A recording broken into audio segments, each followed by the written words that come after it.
So welcome to our flipchart tips.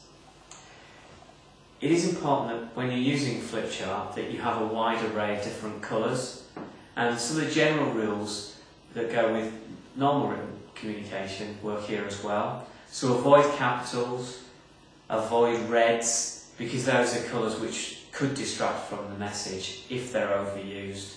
Every now and again a little bit of red is a good thing, but using red all the time isn't necessarily good.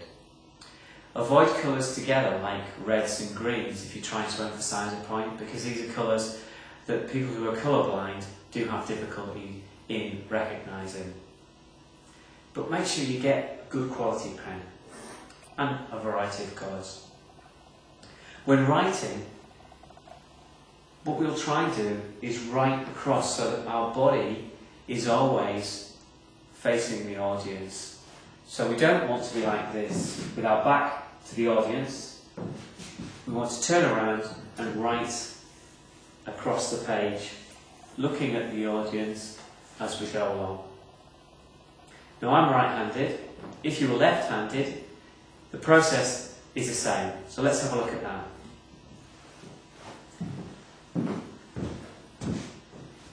If you were left-handed, again, start from this side, right across, so that you can see the audience at every point.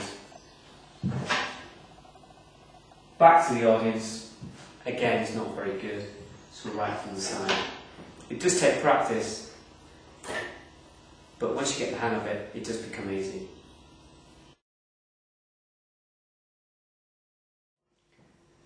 So when using flipchart pens, it's good to take some bright, bold colours. Try and avoid some pastel type colours because those are not clearly visible to the audience. So here, you don't really get to see that light blue as well as you would do the darker blue above it.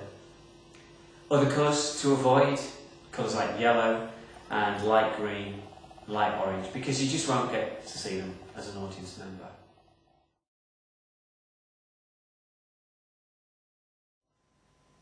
One of the beauties of using flipchart is that we can prepare things in advance. And if we have a light coloured pen or a pencil, we can actually write onto the flipchart the key points we'd like to write later on without the audience members seeing it. And to demonstrate this, we've prepared something which you won't be able to see at this stage, but I can see very close up. And as you can see, I can, in this case, you pre-draw an image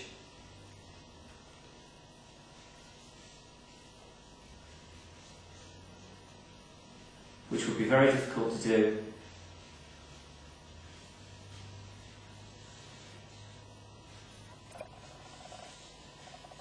had I not prepared it.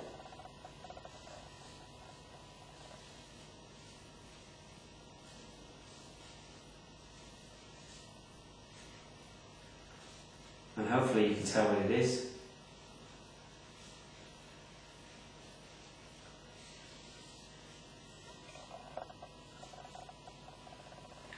There you go. So we can do this for images, drawings and diagrams, but we could also do it if we had some key points to raise as well. So, for example, we could prompt ourselves to write London on our map of United Kingdom and Ireland. So, what about things to avoid using flipchart? One thing we see a lot is people holding on for grim death to the flipchart. So avoid standing behind it, using it as a protective cover. Try and stand away from it or stand to the side from it. The other thing to avoid is droopy writing.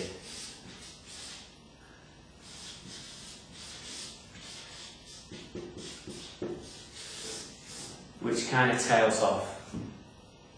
So watch for that.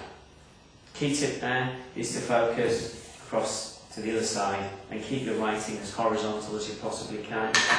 And in fact you can even buy flipchart with pre-prepared lines on if you so need. Standing in front of the flip chart is to be avoided as well. So when we're writing, watch for turning your back to the audience. If you're trying to speak then, they wouldn't be able to hear you because your voice wouldn't be projected towards them. So try and avoid standing in front of the flip chart.